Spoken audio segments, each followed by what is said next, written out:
మండలిలో సీఎం రేవంత్ రెడ్డి మాట్లాడుతున్నారు. ఇప్పుడు ఆ లైవ్ చూద్దాం.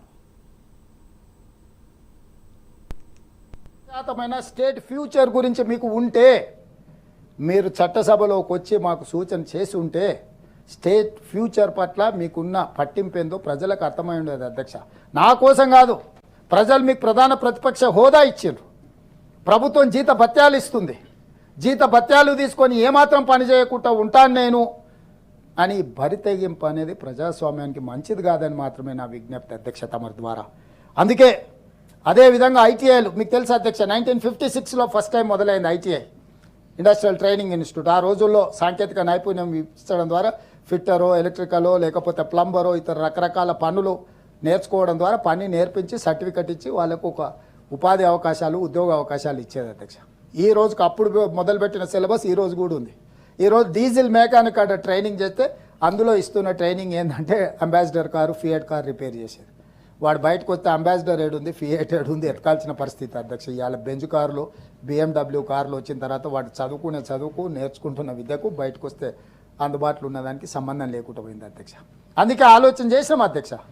తెలంగాణ రాష్ట్రంలో 65 ఐటీఐలు ఉన్నాయి అధ్యక్ష. ఈ 65 ఐటీఐలలో నేర్పుతున్న వృత్తికి బయటకు వచ్చిన తర్వాత ఉన్న అవకాశాలకు, ఉపాధికి సంబంధం లేకుండా పోయింది అధ్యక్ష. డిస్కనెక్ట్ అయిపోయినారు. ఆ పిల్లలు నిరుద్యోగులుగా చదువుకునేది ఒకటి, బయటకు వస్తే చేయాల్సింది ఇంకొకటి. ఈ రెండింటికి పొంతన లేకపోవడం వల్ల ఆలోచన చేసి టాటా సంస్థతోని మాట్లాడి టాటాను ఒప్పించి ఈ ఐటీఐలను ఏటీసీలుగా అంటే అడ్వాన్స్డ్ టెక్నాలజీ సెంటర్స్గా ఈరోజు ప్రపంచంతోనే సాంకేతికంగా పోటీ పడే విధంగా, ఈ సాంకేతిక అభివృద్ధి చెందిన యుగంతో పోటీ పడే విధంగా 2400 కోట్లతోటి వీటిని అన్నిటిని కూడా పునరుద్ధరించి నూతన విప్లవాన్ని తీసుకొచ్చి ఈరోజు వాళ్ళకు ఉద్యోగ ఉపాధి అవకాశాలు కల్పించాల్సిన అవసరమైన ప్రణాళికలు సిద్ధం చేస్తే అందులో 300 కోట్లు రాష్ట్ర ప్రభుత్వం 14% ఖర్చు పెడితే 86% వాళ్ళ సిఎస్ఆర్ ఫండ్స్ నుంచి టాటాను ఒప్పించి ఇవాళ తెలంగాణ రాష్ట్రంలో ఉండే 65 కాదు, నిన్నమన్న నేను మాట్లాడి వాటిని 100కు పెంచి ఇచ్చిన అధ్యక్ష.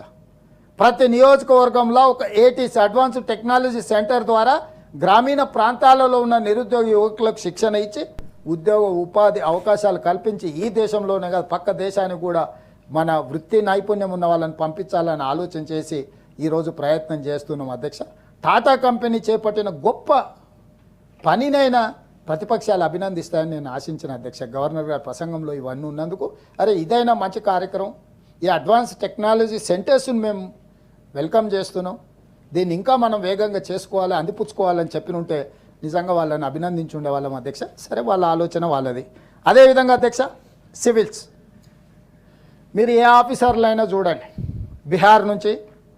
బీహార్ అత్యంత వెనుకబడ్డదని మనం చర్చించుకుంటుంటాం అప్పుడప్పుడు. కానీ ఈరోజు చాలామంది ఐఏఎస్లు, ఐపీఎస్లు, ఐఎఫ్ఎస్లు, ఐఆర్ఎస్లు మనం చూస్తే బీహారు ఇతర రాష్ట్రాల నుంచి వచ్చిన వాళ్ళు మన దగ్గర ఉన్నారు. ఆంధ్రప్రదేశ్, తెలంగాణ నుంచి, ముఖ్యంగా తెలంగాణ నుంచి ఐఏఎస్లు, ఐపీఎస్లు, ఐఎఫ్ఎస్లు చాలా తక్కువగా సెలెక్ట్ అవుతున్నారు అధ్యక్ష. ఎందుకంటే కోచింగ్ సెంటర్లు ఢిల్లీలో ఉండడమో, లేకపోతే మన దగ్గర ఐటీ నిపుణుల కింద ఐటీ రంగంలో విదేశాలకు పోవాలనో రకరకాల కారణాల చేత మనం ఫోకస్ పెట్టలేకపోయినాం. కానీ మా ప్రభుత్వం వచ్చిన తర్వాత సివిల్స్లో మన వాళ్ళు ఉండాలి, ఈ దేశ భవిష్యత్తే ఐఏఎస్, ఐపీఎస్ అధికారుల చేతుల్లో ఉన్నది కాబట్టి మన తెలంగాణ బిడ్డలు కూడా ఐఏఎస్లు, ఐపీఎస్లు కావాలి, డాక్టర్లు, లాయర్లు కావాలని ఒక ఆలోచనతోటి ఐఏఎస్, ఐపీఎస్ ప్రిలిమ్స్ పాస్ అయిన వాళ్లకు రాజీవ్ గాంధీ సివిల్స్ అభయహస్తం పథకాన్ని ప్రవేశపెట్టినాం అధ్యక్ష. దీనికి సంబంధించి సింగరేణి సంస్థ కార్పొరేట్ నిధుల నుంచి ప్రిలిమ్స్ పాస్ అయిన వాళ్లకు తలా ₹1,00,000 నగదు ఇచ్చి భుజం తట్టి అభినందించినాం. మెయిన్స్కు సెలెక్ట్ అయిన వాళ్ళకు మళ్ళీ ₹1,00,000 ఇచ్చినాం.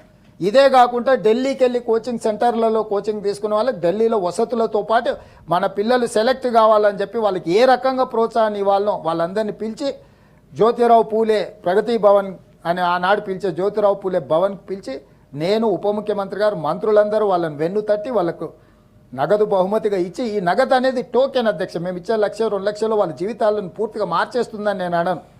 మా కన్సర్న్ ఈ ప్రభుత్వం మాది, మా పట్ల సానుభూతితో ఉంది, మా ఎదుగుదలని ప్రభుత్వం కోరుకుంటుంది అని ఒక అభినందించడానికి పిల్లలకి ఏముంటుంది అధ్యక్ష? ప్రోత్సహించడమే. మనం పెద్దలుగా మనం వాళ్ళని ప్రోత్సహించి భుజం తడితే వాళ్ళకు కాన్ఫిడెన్స్ లెవెల్ పెరుగుతుంది అధ్యక్ష. ఆ సివిల్స్కు ప్రిపేర్ అయ్యే వాళ్ళ యొక్క కాన్ఫిడెన్స్ లెవెల్ని పెంపొందించడానికి ప్రభుత్వం రాజీవ్ గాంధీ సివిల్స్ అభయహస్తం పథకాన్ని తీసుకొచ్చి సెలెక్ట్ అయిన వాళ్ళందరూ కూడా తలా ₹1,00,000 2 విడతలుగా 1,00,000 ఇచ్చి వాళ్ళని ప్రోత్సహించే పథకం తీసుకొచ్చినాం అధ్యక్ష యువకుల కోసం. అదేవిధంగా అధ్యక్ష తెలంగాణ ఉద్యమం పార్లమెంట్లో మీరు ఎంత కొట్లాడినో తెలంగాణ సమాజం అంతా చూసింది. మొట్టమొదటి 69 తెలంగాణ ఉద్యమం పాల్వంచలో ఒక చిన్న బంట్రోతు ఉద్యోగంతో మొదలైన ఉద్యమం, మొదటి ఉద్యమం ఎక్కడికి వెళ్ళిందో మీకు తెలుసు. మళ్ళీ తెలంగాణ ఉద్యమం కూడా చుట్టూతో తిరిగింది నిరుద్యోగ సమస్య మీదని. తెలంగాణ సాధనలో కాకతీయ ఉస్మానియా యూనివర్సిటీల పిల్లలు ముందు బాగానే నిలబడి ఏ విధంగా అమరులైనరో నేల కొరిగినరో మీకు తెలుసు. ప్రధానమైన సమస్య నిరుద్యోగ సమస్య. గత ప్రభుత్వంలో ఉన్న పెద్దలు వాళ్ళ కుటుంబ సభ్యుల యొక్క ఉద్యోగ ఉపాధి అవకాశాల కోసమే చూసిండ్రు తప్ప తెలంగాణ సమాజంలో ఉన్న పిల్లల ఉద్యోగ ఉపాధి కోసం చూడలేదు అధ్యక్ష. కానీ మా ప్రభుత్వం, మన ప్రభుత్వం, ప్రజా ప్రభుత్వం వచ్చిన డిసెంబర్ 7, 2023 నుంచి మొదలు పెడితే మొన్నటి వరకు లెక్కేస్తే 57,924 ప్రభుత్వ ఉద్యోగ ఖాళీలను భర్తీ చేసి దేశ చరిత్రలోనే రికార్డు తిరగరాసిన అధ్యక్ష.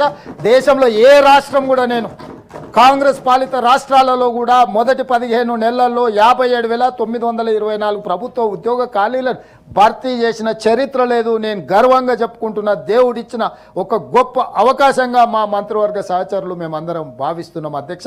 ఈరోజు తెలంగాణ రాష్ట్రంలో ఇన్ని ఉద్యోగ ఖాళీలను భర్తీ చేసినాం అధ్యక్ష. కేంద్ర ప్రభుత్వం చేసిన సర్వే గత ఏడాది 2023 జూలై నుంచి సెప్టెంబర్ వరకు నిరుద్యోగ రేటు 22.9% ఉంటే 2024 జూలై నుంచి సెప్టెంబర్ వరకు 18